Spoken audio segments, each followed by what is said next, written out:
Hello everybody, and thanks for joining us. It's my very great pleasure today to introduce you to Cerise, Clifford and Sky Eloise, apprentices who have kindly joined me today to talk about their experiences. We're doing this for National Apprenticeship Week.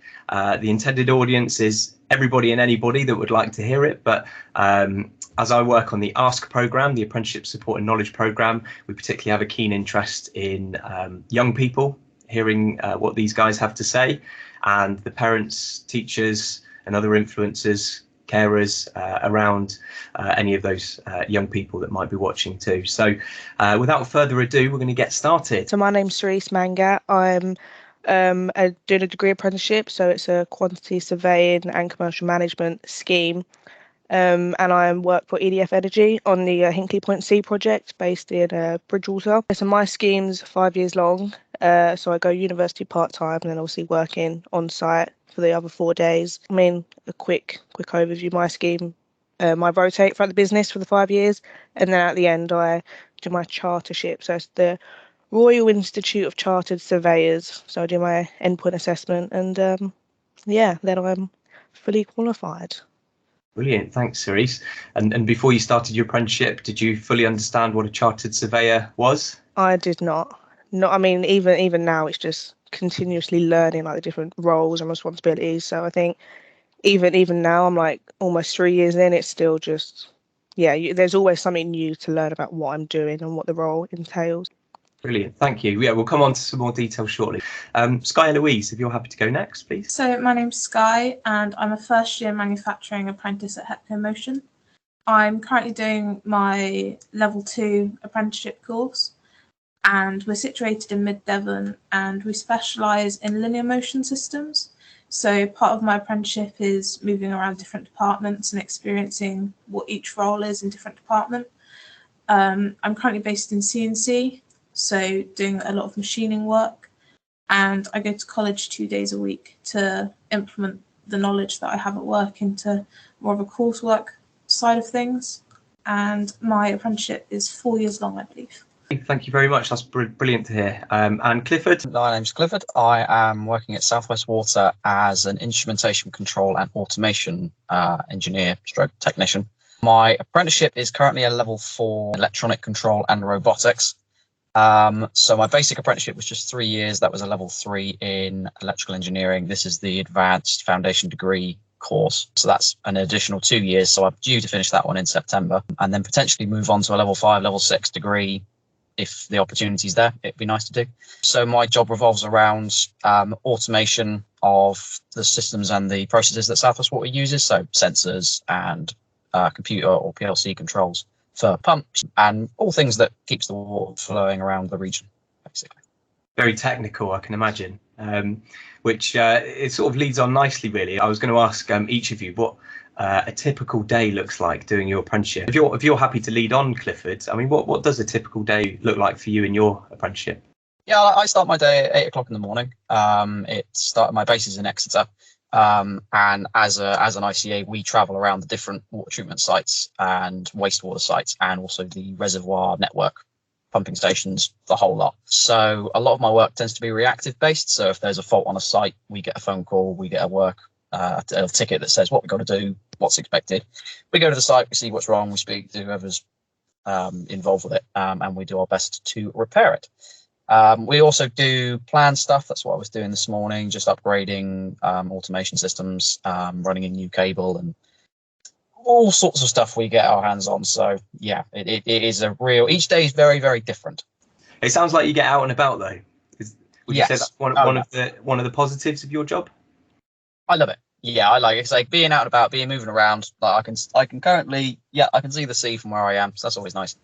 And you can be on top of hills with lovely views. Some days you can be, quite frankly, in a very smelly wet well on other days. But yeah, we can do a fair bit of driving as well. We cover a fair old area around the southwest. So yeah, no doubt you have to be quite adaptable to sort of deal with those changing environments. Brilliant, great. That's a little insight into what you do every day. Let's move on to you then, Sky. So I start my day bright and early at 7 o'clock in the morning, which is great. I love the early mornings. And a typical day for me at the moment, because I'm in CNC, is I tend to get put on a machine that's running a job and I'll get shown how to load the material into the machine. And I tend to manufacture components throughout the day. And I've been lucky recently that I've had the experience of running 3 different machines at once. It's all about sort of time management and making sure that the machines are running constantly in order to get them out the most efficiently, and making sure that there's no faults, making sure that the components come out properly and to size. And that's what a typical day looks like for me at the moment, really. Just learning to use the machines, getting familiar with them, how they work. And I then get to implement that in my college work when I have time. So it's really good. It's quite structured and it's quite organised, which for me individually I quite like. So. And all those machines, it must have been quite a lot to get your head around initially, learning how they all work. Yeah, it's quite different. I was running manual machines before, so running machines that are more sort of, they control themselves, as it were. It's a big change, and it's quite interesting to learn about. Yeah, and probably lots of health and safety that goes with using them, I would imagine, as well. Oh, definitely, yeah. Yeah, very good. Okay, thank you for that. And a typical day for Cerise? Like I mentioned previously, my scheme is structured in a way that we rotate throughout the business, so we kind of get to see what each program's doing, what each team's doing and stuff. So I can either be office-based or on-site, but just generally, like the typical theme throughout each program generally is like a lot of contract administration, so just like working with like your contractor or your supplier.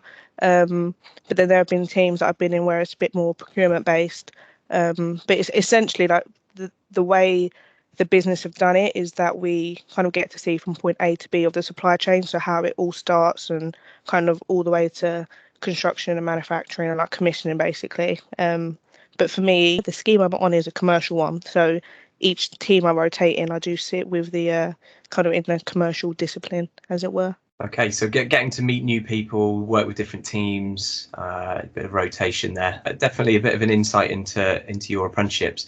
I want to go back in time a little bit to when you were sort of prior to your apprenticeship, when you were looking at your options.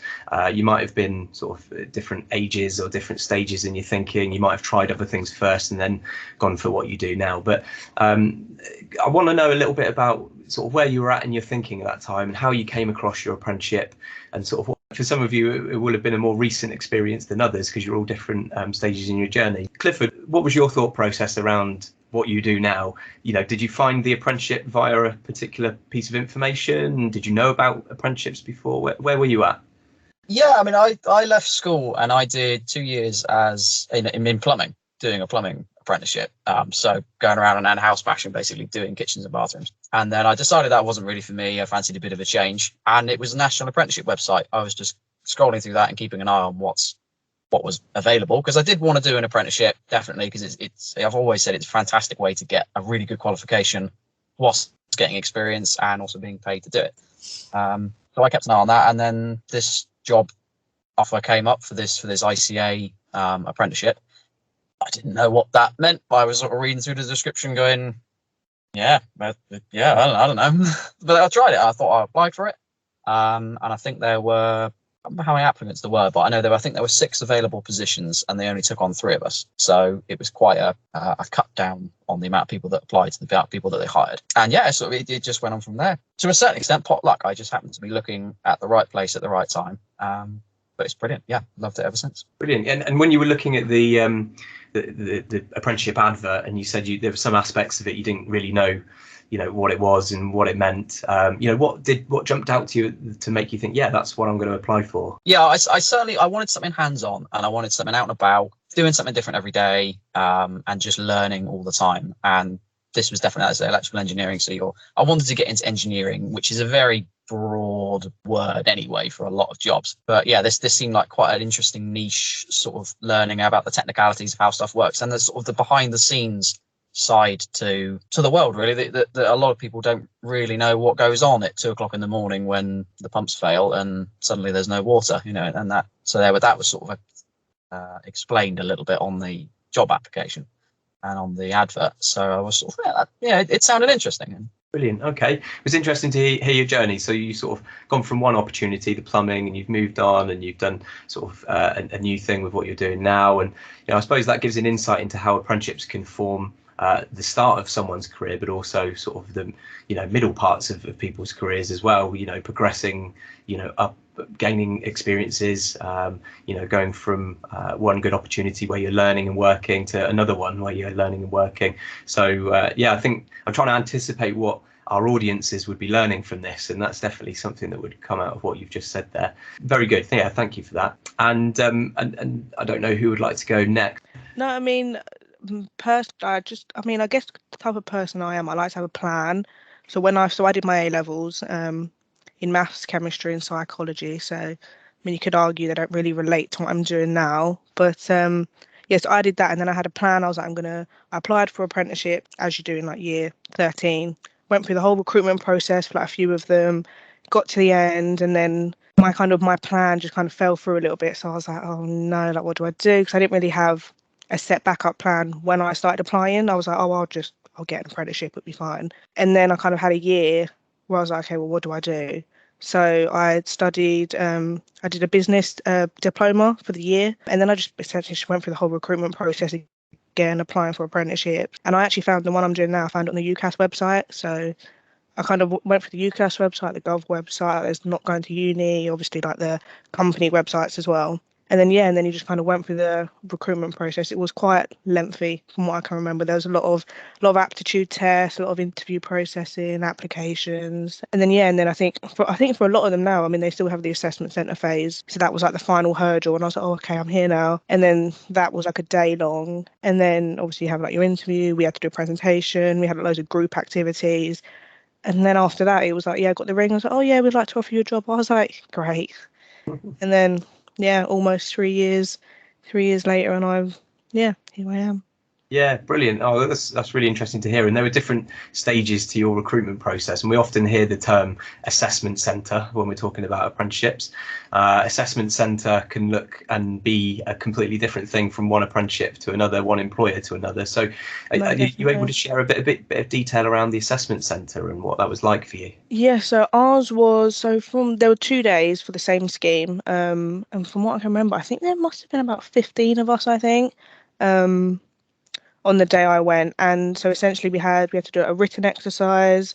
We had a couple of group exercises. So one was a bit like an escape room type thing, and we were basically being observed. They just wanted to see, I guess, how we work logically, how we work in a team, and then we had to prepare a presentation as well, which we had to give to a member of the university and of the company as well. So a lot of that you had to I guess it depends what the company is and what scheme it is, but for me, I had to kind of do a bit of research into EDF, what they were doing, upcoming projects, that type of thing. And then we had an interview again with a commercial manager and a member from the uni. So that for me, I think everyone kind of dreads interviews and they kind of think they're going to trick you or whatever, but it really was just a conversation. They just want to know what you're like as a person. So yeah, I mean, that was pretty much it. It was a long day, but I think typically they are, because ultimately they just want to get to know you as a person, really. But yeah, I mean, that was it. I don't think I'm missing anything from that day, but yeah. How did you feel? Because obviously going through an assessment, you said about interviews, it can sort of, make people feel different things in different ways. I mean, how did you feel going in and then coming out of it? How did that compare? I mean, for me, so as I mentioned, kind of I had gone through it the year before. So I'd done a couple of assessment centres, but I remember the very first one I did, I was so nervous, because I think just for everyone, it's not an everyday situation that you're in. They are quite uncomfortable when you're around people you've met them 2 minutes ago, and you got to, I don't know, build an aeroplane or something that can get from A to B, and you're just kind of in a very awkward situation. But I think the more the day goes on, the more you get into it and the more relaxed you are. But I mean, that's how I felt, I think, because once you kind of understand that they're not out to trick you, they're not trying to kind of get you down, they just want to see how you are and how you kind of engage with people, then you just kind of, you don't really think about it too much, you just kind of do it, But yeah, I mean, there was for example, the interview, you also had to do a difficult conversation, and that was very weird. That was a very strange concept, because I think for me, this was my first proper job in an office environment. So when you're kind of engaging with someone that's kind of been in that environment for such a long time, you just, I don't know, they're just kind of seeing how you react and stuff. And that was, I mean, it was an interesting kind of 10 or 15 minutes, but it was a very strange situation to be in. yeah, it was good. It was a kind of just all one big learning experience, I guess. Yeah, I think it is. Going through a recruitment process for any job, any apprenticeship or otherwise, I think that whole process is an education. And did you feel sufficiently prepared going in? You'd had other experiences prior to going through this, but did you feel prepared? Yeah, I think so. I think I kind of knew to an extent what to expect, but obviously like the company was different. The schemes were kind of still in that business management kind of large organisation field. So they kind of had a similar feel to them, but they were different in the sense of obviously company values are different, so they're going to be looking for different things. But yeah, I think overall I felt okay going. I was still nervous. I think no matter how many times you do it, you're nervous. But yeah, at the end of the day, I was just relieved, and I think, yeah, kind of glad it was done with, but also like excited just to see like, oh, okay, what's going to happen now type of thing. Yeah, okay, well that's fascinating, and you've obviously got to the point where you are now, and you've gone on a journey and you're still learning as you go, and exactly. Hopefully our audiences watching this will sort of learn about the recruitment process and how it can vary from one apprenticeship to another, and your example there, Cerise, is notable, I suppose, for the assessment centre aspect. Brilliant. Did much of that chime with you, Sky?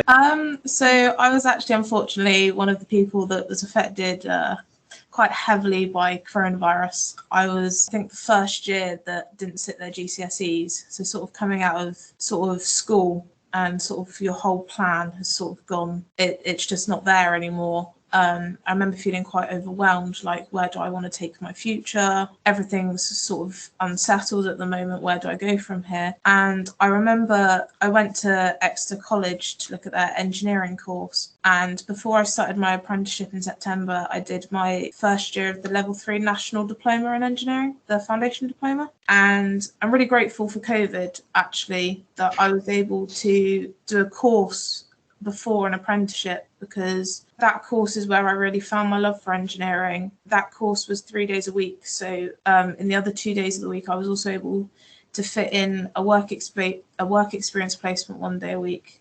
And from doing that work experience placement, I found that I learned a lot from having a hands-on approach, and that college course also allowed me to have a whole bunch of teachers who really pushed the word opportunity to me. If you have the opportunity, take it. Take every opportunity you can get. And HEPCO Motion popped up as an opportunity to me whilst I was on that course. And I remember coming to HEPCO, and HEPCO has a really big family feel to it from the very beginning. Working here, you feel like there's a massive family aspect. And I remember noticing that straight from the beginning. And I applied to HEPCO for an apprenticeship. And as part of that, I did a 10-week work experience program here. So alongside my studies at college, I did one work experience placement and this one as well. And I really found my love for engineering through it. I think even though the process of applying for apprenticeships recently has been quite difficult because of coronavirus, I think apprenticeships have been a really, really good way for people to jumpstart their career, even though coronavirus is a thing. And I found that the application process was really easy, just emailing your CV in and showing your enthusiasm.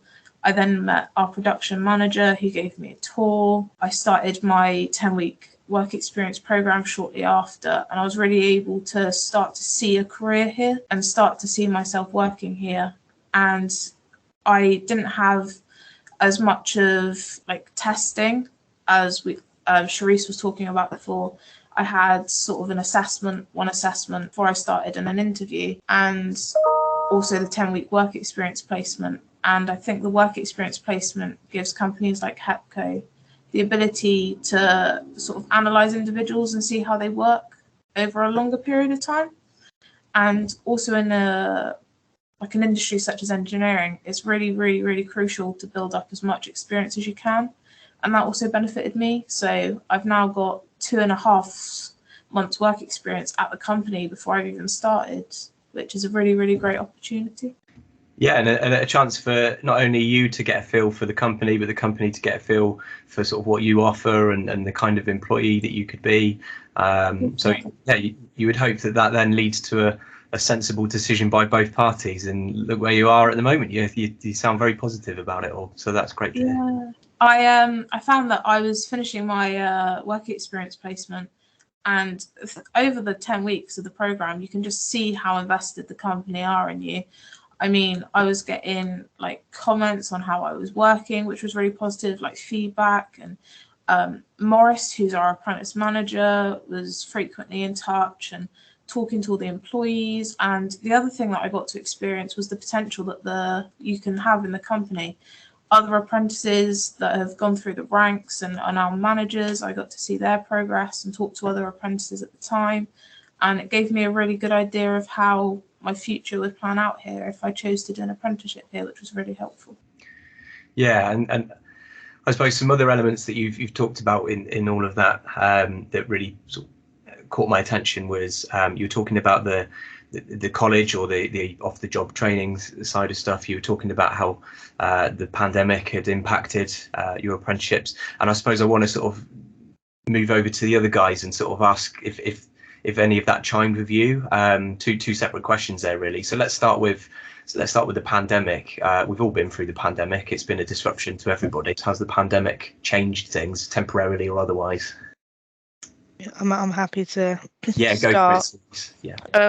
I mean, for me, so when it all kind of started, and when they kind of started getting everyone to work from home and stuff, and all the lockdowns started happening, I was kind of in the stage of where I was meant to rotate into my new placement.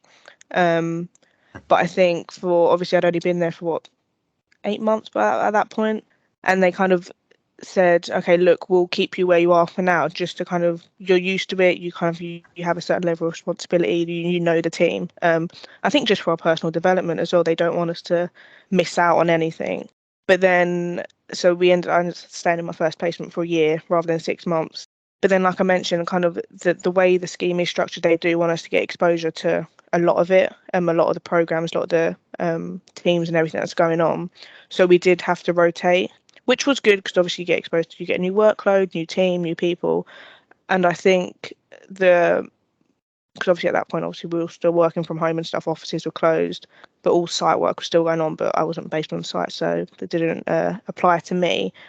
But I think the one thing I am grateful for is that even though I was rotating during a lockdown and in a time where I couldn't really see my new team, is that I think everyone was in the same boat. So everyone just knew that you just needed to still constantly engage with your team, have those weekly, daily calls with people. So I think even though I only saw a couple of team members from some placements, I still felt really connected to them in a way. And I think it was just communication was a big thing that was just pushed across the whole project. Just stay in communication with your team. Just don't just because you're working from home, don't switch off to your team, the project type of thing.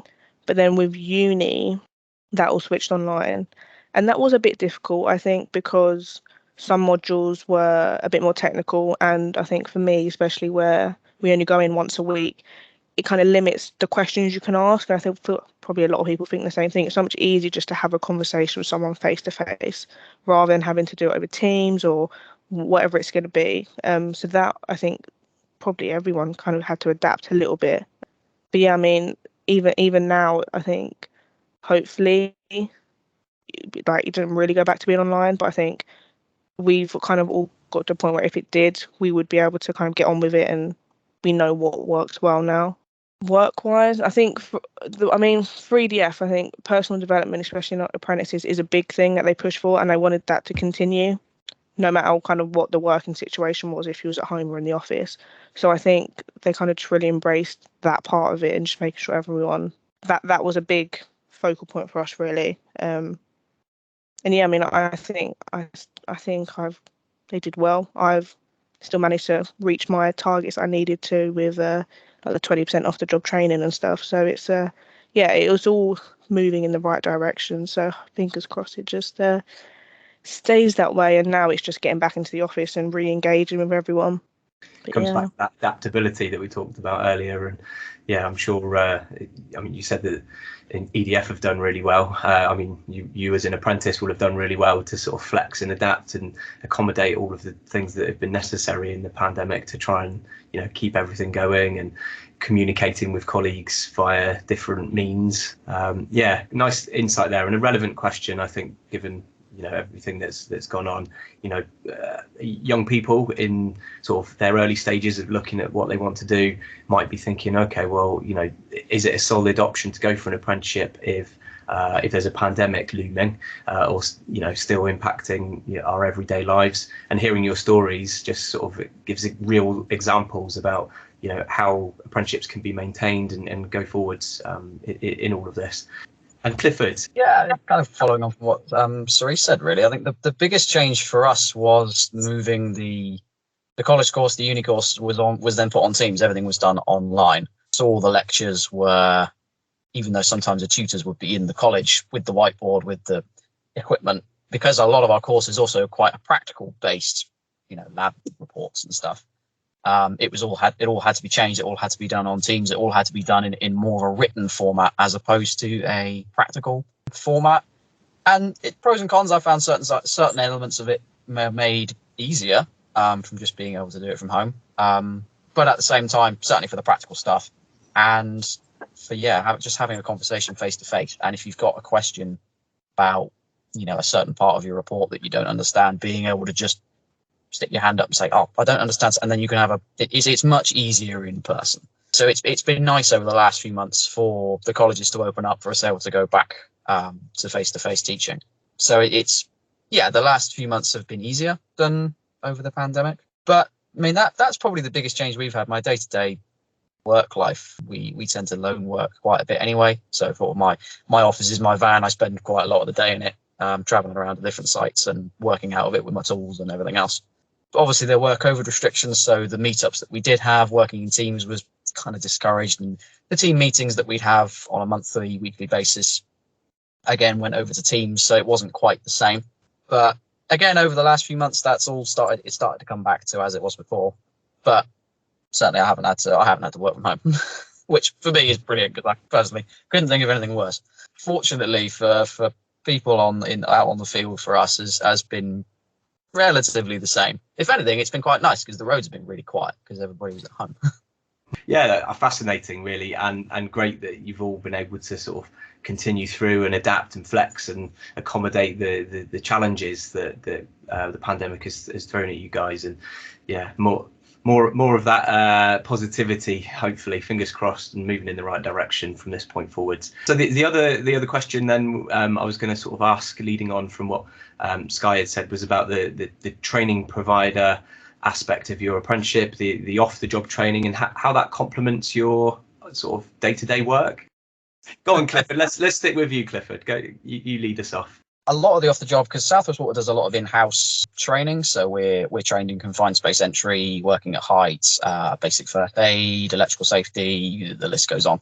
So a lot of the off-the-job training side of it can be taken from in-house in South West Water. So that's made it really, really easy to sort of to book our time in and go through the college course module, so to speak, and keep it all in-house. And the work that we do links in quite well with the reports that we're asked to do, and the college likes to do on site, especially again now the last few months they've been able to do it. The tutors will come to site with us and watch us, fit a panel or whatever we're doing on the day. So it all blends in together quite nicely. And the work we do, so we're encouraged to take pictures and just make notes and do job reports, and then we can go back to our college and say, right, so today I need this criteria, this criteria, this criteria, and link that to a job that we've been doing day to day, Monday to Friday. Brilliant. Thanks, Clifford. That's a great little insight into the training aspect. Sky, I think you talked about your college experience already, but how does that feed into the work that you do on a day-to-day? So I go to college on a Monday and a Tuesday, which is quite nice at the beginning of the week. And we've got different units that we do. So at the moment, I'm doing a turning unit and also a business unit. And I find that really links really quite well into work, because I come into work on a Wednesday with loads of new knowledge in my head that I start to apply to work, like, oh, this business improvement method, how can I think of this in terms of HEPCO and how HEPCO works? How can I, where can I see these business improvement methods used? And I find that to be really helpful, because you learn something and then you implement it, and it works both ways.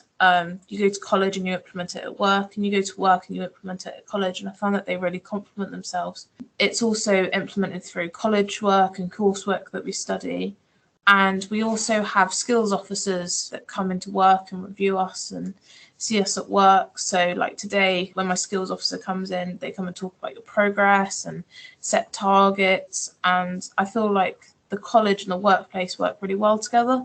And I benefit quite heavily from being able to go to college as well, because I get to meet other like-minded people that are really passionate about engineering like myself.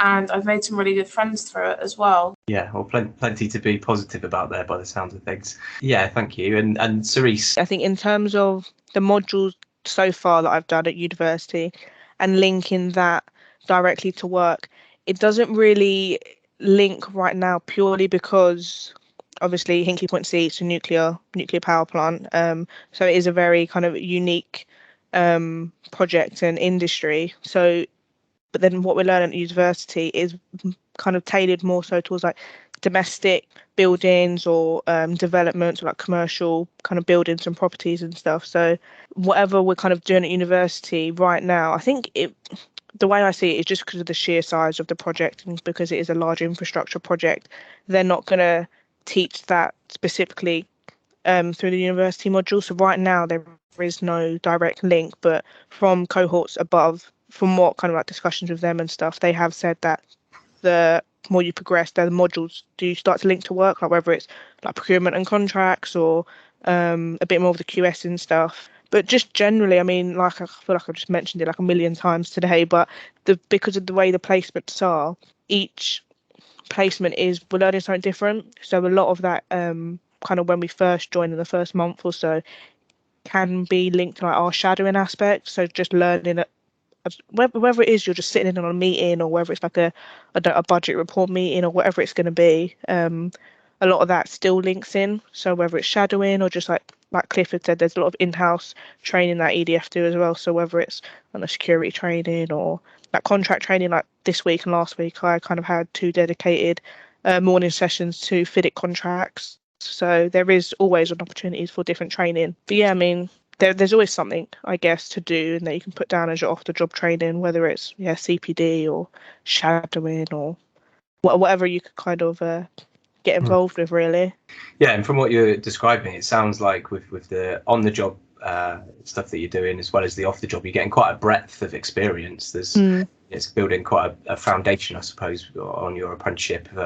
Not just the very specific things you're doing right at this moment in time on your job, but broader than that. Okay, well, obviously different off-the-job training for different apprenticeships with different providers and done in different ways, but nevertheless valuable experience. I do have some more detail that I want to tease out from you. A real positive question, I think, but often a difficult one for apprentices to answer is, I want to ask you about your achievements. What would you consider to be your sort of significant achievements so far through your... I'm happy to go if that's okay. Yeah, Sky, please. So I think, one of the biggest achievements I think is actually having a plan put in place after everything that's happened. I managed to get a distinction in my BTEC level 3 course, which I was incredibly happy about. But I think one of the biggest achievements that I'm going through at the moment actually is I'm actually an apprentice with a disability, which is a visual impairment.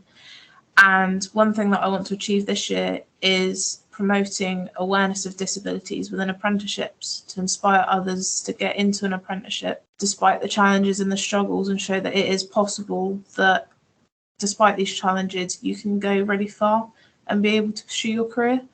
And I think that's the biggest thing that I'm proud of, because even though it's a struggle for me to talk about these things and sort of say I find these things difficult, I think it's important for me to recognise that that's an achievement in itself. I'm celebrating the fact that I've sort of stood up and spoken about it. So I think that's my biggest achievement so far.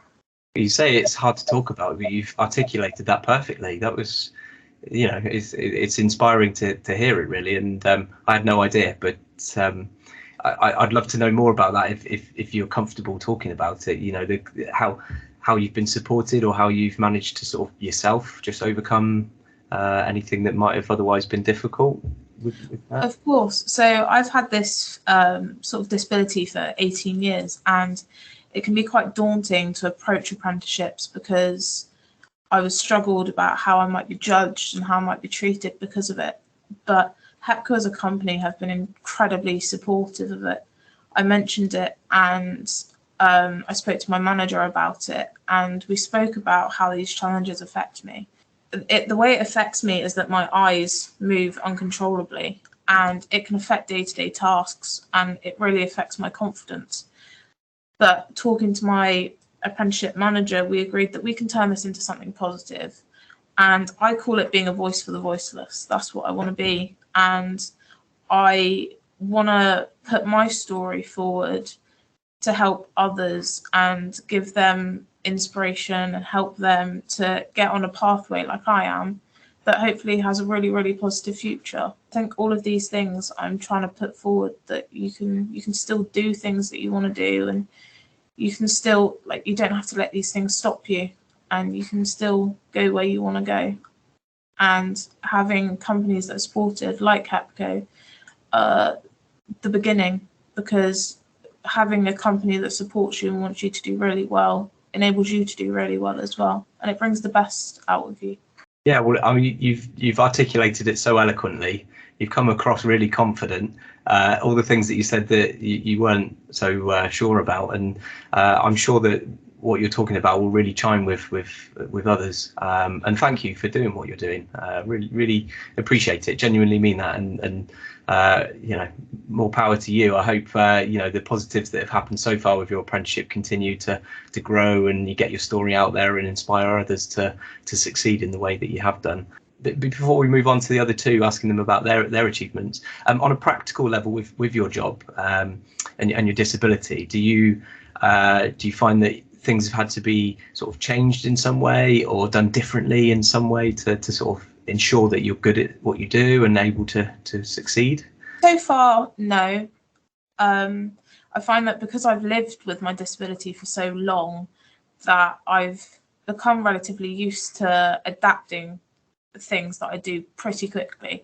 Sometimes I adapt things so quickly that I don't even realise that I have a struggle with them until someone says, "Oh, are you struggling with that?" And I'm like, "Oh, I didn't realise." Reading really small text, for example, is difficult, and I've just found that if I just ask for something bigger, like engineering drawings especially, that's one thing I struggle with, technical drawings. If they're too small, I really struggle to analyse them and read them.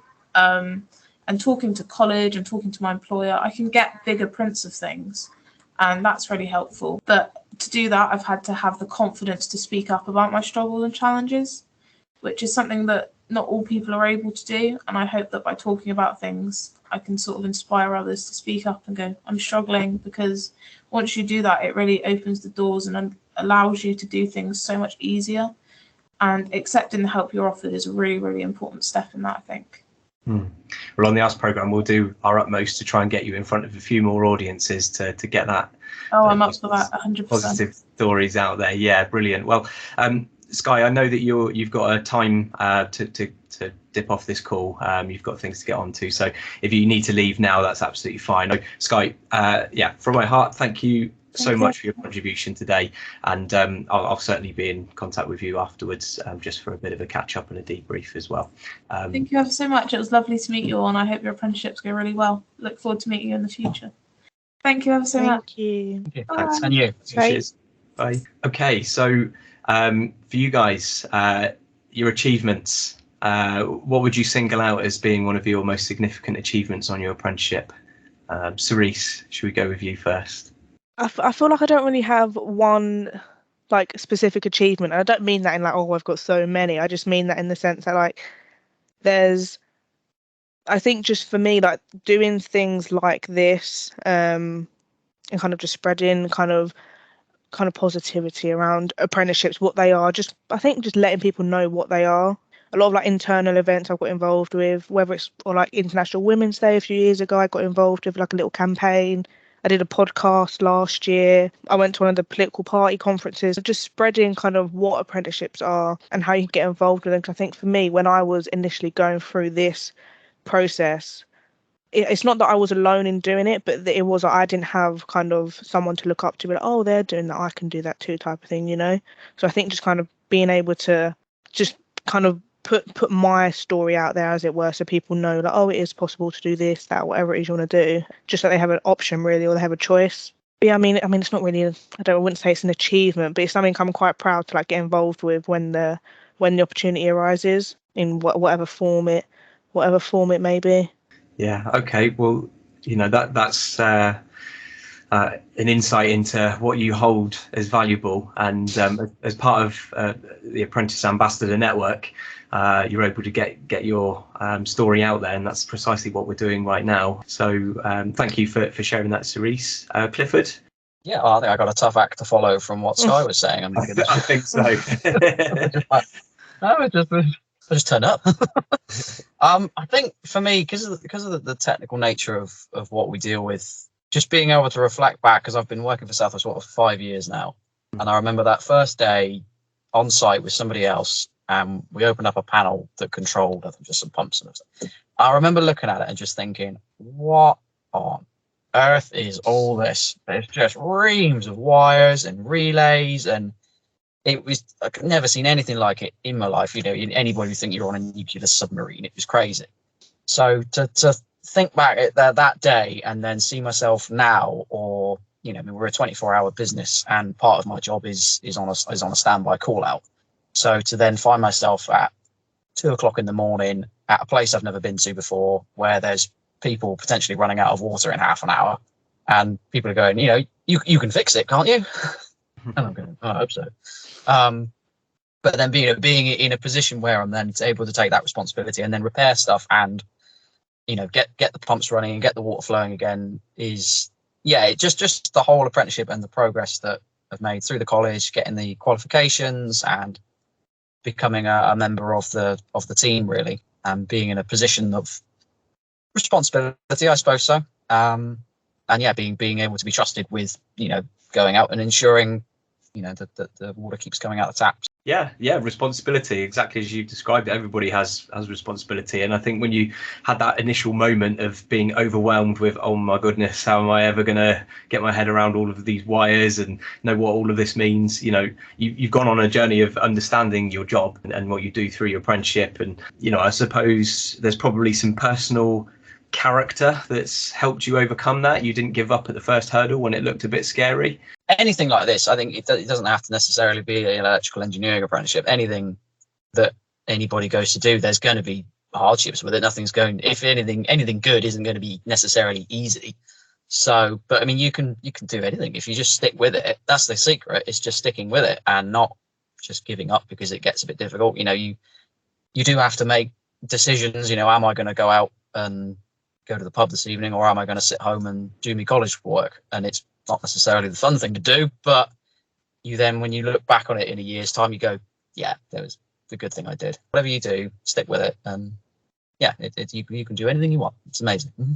Well, you've almost preempted my next question to you both, which was if you could give the sort of potential future generation of apprentices a piece of advice, or several pieces of advice, what would you give? So I'll let Cerise answer that one first of all, because you've kind of just touched on it already, Clifford. But yeah, Clifford, have a think about that one. What advice you'd give to others? Cerise, what from your experience and the things you've learned, and maybe advice that other people gave you that worked out really helpful, or things that you learned the hard way that you wished someone had given you advice about. Specifically to me, I would say, because obviously when I was applying for apprenticeships, I was applying for them all over the country. I wasn't set to like London, so I could just commute or whatever. I didn't have a set location, as it were, of where I wanted to be. But I think, especially if you're coming straight out of school, I would say don't let the fact that if you're applying for a scheme that's 3 hours away from where you live and you've got to relocate, don't let that kind of put you off, especially if it is something that you do kind of see yourself doing long term. Because I think moving away, and people do it for uni, but I think it's slightly different if you're doing it as an apprenticeship, purely because you're going to be working as well. So you have that additional responsibility of kind of uni or college or whatever it is you're doing, plus you're working. So you kind of, get forced into the adult world very, very quickly. But I would just say, yeah, don't be afraid to relocate, because I did it, and I wouldn't change it. And I think it just makes you kind of forms you a bit more as a person, I think, because you just kind of you get into the groove of it. I think you kind of appreciate it a little bit more. And yeah, I mean, yeah, don't. I mean, people might say, oh, it's a bit of a basic bit of advice, but yeah, don't. I think moving away can kind of change you a lot as a person. And yeah, I would fully do it. Like, my sister's in the process of applying for apprenticeships, and I'm telling her, don't stick to London, just kind of venture out, see what's out there, really. But yeah, I mean, I guess it also relates to don't be afraid of uncomfortable situations, because anything that's uncomfortable, I mean, it is just a learning experience at the end of the day. Whether it is relocating or the assessment centre or whatever it's going to be, I think, yeah, just try not to stress about it, because at the end of the day, you'll learn a lot about yourself, about the world, and just, yeah, everything really, I guess. Yeah, I think, yeah, don't be afraid of the uncomfortable. That's my kind of final bit, I would say. Yeah, don't be afraid of the uncomfortable, and don't be afraid to relocate to find the right opportunity, because different apprenticeships come up with different employers located in different places. So, you know, if there's something you really want to do and it's not on your doorstep, then that's a thing to consider, definitely. And that's what you did personally yourself there. Exactly. Okay, so coming back round to you then, Clifford, any other advice that you would give to the next generation of potential apprentices? If you'd asked me 6 years ago, what do you want to do?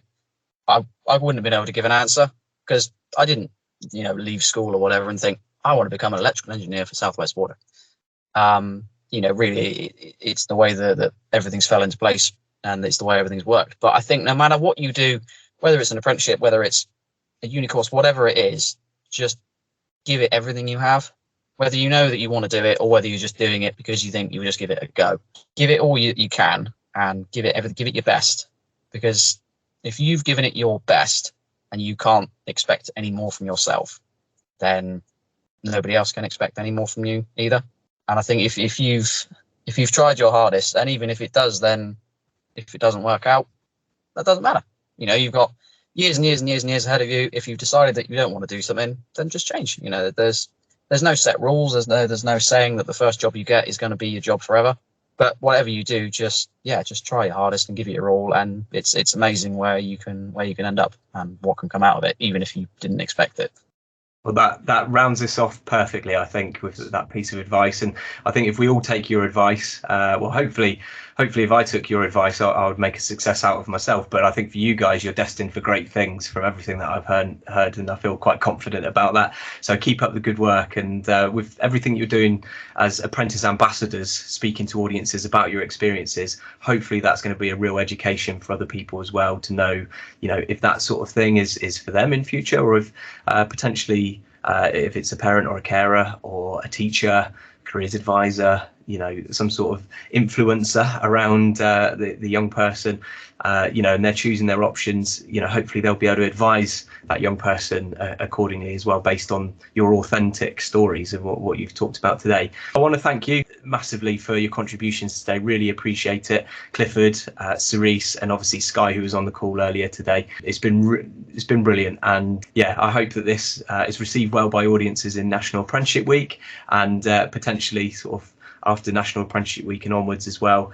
And we'll be sure to get you in front of some more audiences through the ASK programme as well. So thanks to you, thanks to your employers, thanks to the South West Apprentice Ambassador Network from the ASK programme I work on. I'm going to call it to a close, and have a great National Apprenticeship Week.